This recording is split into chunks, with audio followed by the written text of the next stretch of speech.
नमस्कार। आज हम भारत की आज़ादी की कहानी के एक बहुत बहुत ही अहम पड़ाव सविनय अवज्ञा आंदोलन पर थोड़ी विस्तार से चर्चा करेंगे। जी बिल्कुल। हमारे पास लिसनर के भेजे हुए कुछ सोर्सेज हैं, कुछ आर्टिकल्स, कुछ रिसर्च नोट्स, तो इनसे हम इस मूवमेंट की जो खास बातें हैं उन्हें समझने की कोशिश करेंगे। हाँ। हमारा मकसद है ये जानना कि भाई ये आंदोलन, ये मूवमेंट था क्या, क्यों शुरू हुआ और भारत के इतिहास पर इसका असर क्या पड़ा। हाँ। और खास तौर पर वो जो मशहूर दांडी मार्च है उसकी बात करेंगे। ओके, तो चलिए शुरू करते हैं। बिल्कुल। देखिए, सिविल डिसोबीडियंस मूवमेंट जो है वो इंडियन नेशनलिस्ट मूवमेंट में एक लैंडमार्क इवेंट माना जाता है, एक मील का पत्थर। ये इसलिए इंपॉर्टेंट है क्योंकि इसने आज़ादी का रास्ता बनाने में काफ़ी मदद की। ये आंदोलन सिर्फ बड़े शहरों तक नहीं रहा, बल्कि छोटे कस्बों, गांव तक फैला।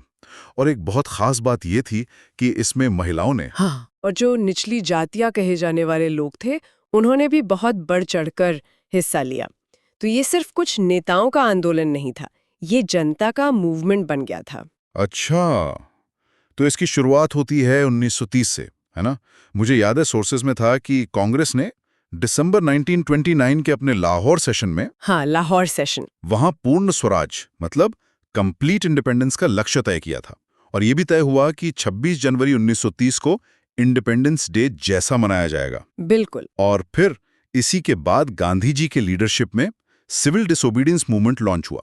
और इसकी शुरुआत हुई सबसे आइकॉनिक घटनाओं में से एक से, दांडी मार्च। हाँ, दांडी मार्च। इसे सॉल्ट मार्च या सॉल्ट सत्याग्रह भी कहते हैं। ये 12 मार्च 1930 को शुरू हुआ। गांधी जी अपने 78 चुने हुए साथियों के साथ अहमदाबाद के पास जो साबरमती आश्रम है, वहां से पैदल निकले। पैदल? हाँ। 78 लोग कहाँ जा रहे थे वो सब? उनकी मंजिल थी दांडी, गुजरात के वेस्टर्न सी कोस्ट पर समुद्र तट पर बसा एक छोटा सा गांव है। अच्छा। और ये आश्रम से करीब 385 किलोमीटर मतलब 241 माइल्स दूर था। आप सोचिए, 24 दिन 385 किलोमीटर पैदल चलना। वाह, ये तो कमाल है। पर मेरा एक सवाल है नमक के लिए। मतलब नमक तो इतनी आम सी चीज है, इसके लिए इतना बड़ा मार्च, इतना बड़ा आंदोलन क्यों? What's fascinating here is, यही तो बात थी, यही गांधी जी की स्ट्रैटेजी थी। नमक हर इंसान की, खासकर गरीबों की एक बेसिक नेसेसिटी है, बुनियादी जरूरत है। हाँ बिल्कुल। लेकिन ब्रिटिश सरकार ने क्या किया था, नमक बनाने और बेचने पर अपनी मोनोपोली बना रखी थी। मतलब कोई भारतीय नमक बना नहीं सकता था, ये गैर कानूनी था। और ऊपर से इस पर भारी टैक्स भी लगा दिया था। अच्छा, टैक्स भी था। हाँ, तो गांधी जी ने इसी अनजस्ट लॉ को, इसी अन्यायपूर्ण कानून को तोड़ने के लिए नमक को चुना। ये ब्रिटिश राज के ऑपरेशन का, दमन का एक सिंबल बन गया। समझ गया, तो वो एक प्रतीक था असल में। अच्छा, तो वो 6 अप्रैल 1930 को दांडी पहुंचे, फिर क्या हुआ वहाँ? गांधी जी ने समुद्र किनारे जाकर जो कुदरती तौर पर नमक जमा हो जाता है ना, हाँ हाँ। उसे बस हाथ में उठाया, picking up a handful of salt, और इस तरह उन्होंने वो नमक कानून तोड़ दिया।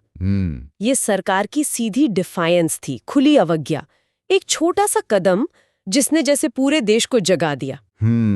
Here's where it gets really interesting. तो गांधी जी के नमक कानून तोड़ने के बाद क्या हुआ?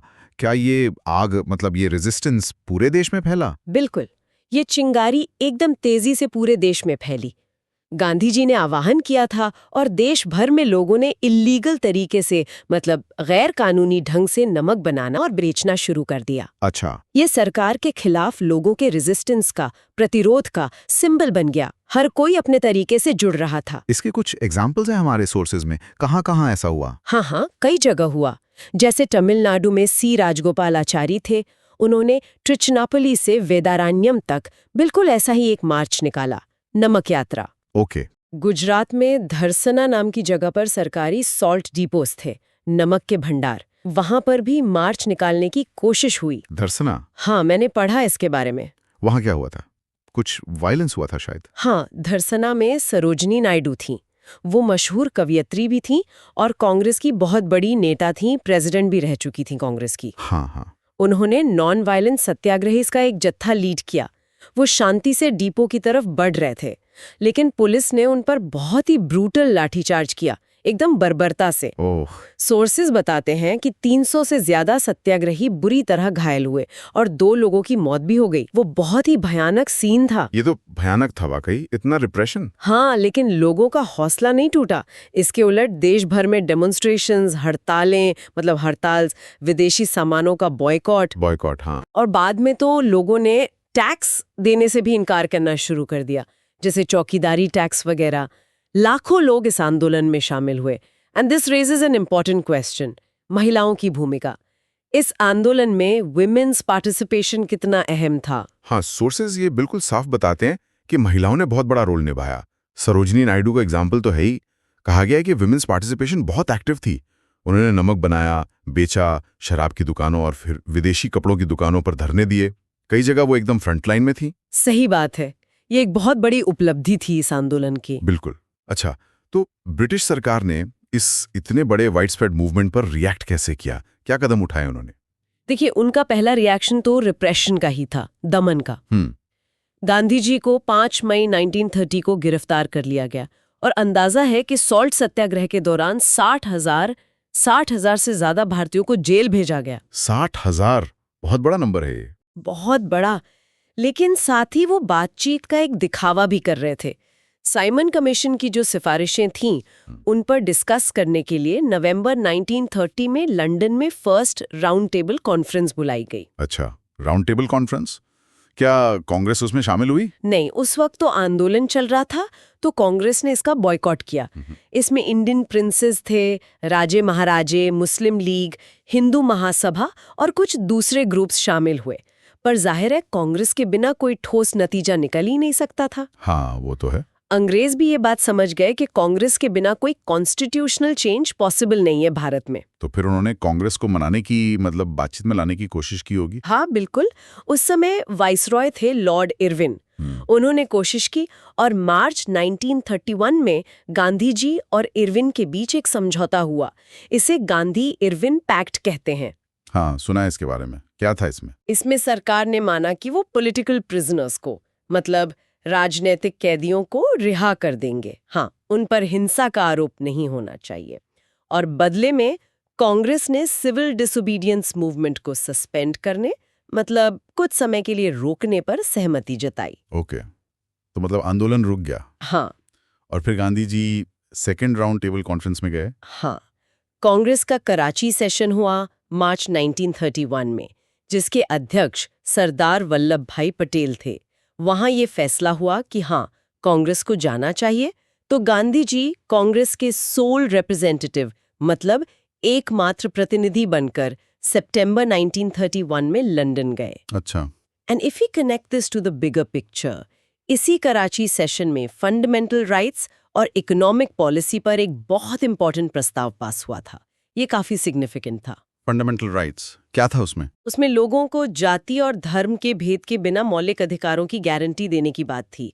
कुछ बेसिक इंडस्ट्रीज के नेशनलाइजेशन, मतलब राष्ट्रीयकरण की बात थी। भारतीय उद्योगों को बढ़ावा देने और मजदूरों, किसानों के वेलफेयर की योजनाओं का जिक्र था।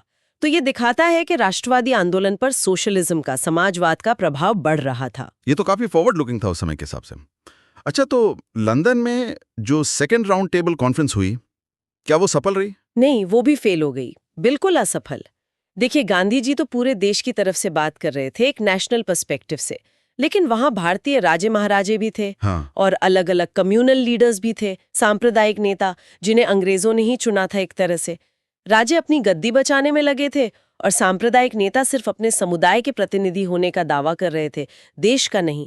उन्हें भारत की आजादी में कोई खास दिलचस्पी नहीं थी, अपने छोटे हितों की ज्यादा चिंता थी। मतलब एकता नहीं बन पाई वहां। बिल्कुल, तो कोई समझौता हो ही नहीं सका। So what does this all mean? Gandhi ji खाली हाथ, निराश होकर भारत लौटे। हाँ, गांधी जी बहुत निराश होकर लौटे और यहाँ भारत आकर उन्होंने देखा कि सरकार ने रिप्रेशन का रास्ता छोड़ा नहीं है, बल्कि गांधी इरविन पैक्ट की शर्तों का भी उल्लंघन हो रहा है। ओह। तो कांग्रेस ने मजबूर होकर सिविल डिसोबीडियंस मूवमेंट फिर से शुरू कर दिया, रिवाइव कर दिया। दोबारा? हाँ, दोबारा। लेकिन इस बार सरकार का दमन चक्र, रिप्रेशन, और भी तेज था।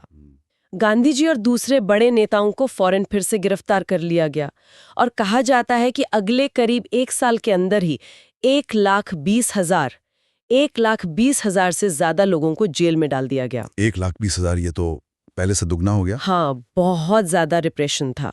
आखिरकार मोमेंटम थोड़ा कम हुआ और 1934 में आंदोलन औपचारिक रूप से वापस ले लिया गया। तो आंदोलन अपने फौरी लक्ष्य मतलब कंप्लीट इंडिपेंडेंस तक तो नहीं पहुंच पाया 1934 में। क्या इसे एक विफलता, एक फेलियर माना जाना चाहिए? देखिए, सीधे तौर पर आज़ादी नहीं मिली, ये सच है, लेकिन इसे फेलियर कहना बिल्कुल गलत होगा। इसका जो इम्पैक्ट था, जो असर था, वो बहुत दूर तक गया और बहुत गहरा हुआ। कैसे? क्या असर हुए? कई स्तर पर।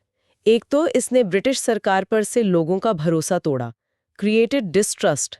लोगों को समझ आने लगा कि ये सरकार हमारे हित में नहीं है।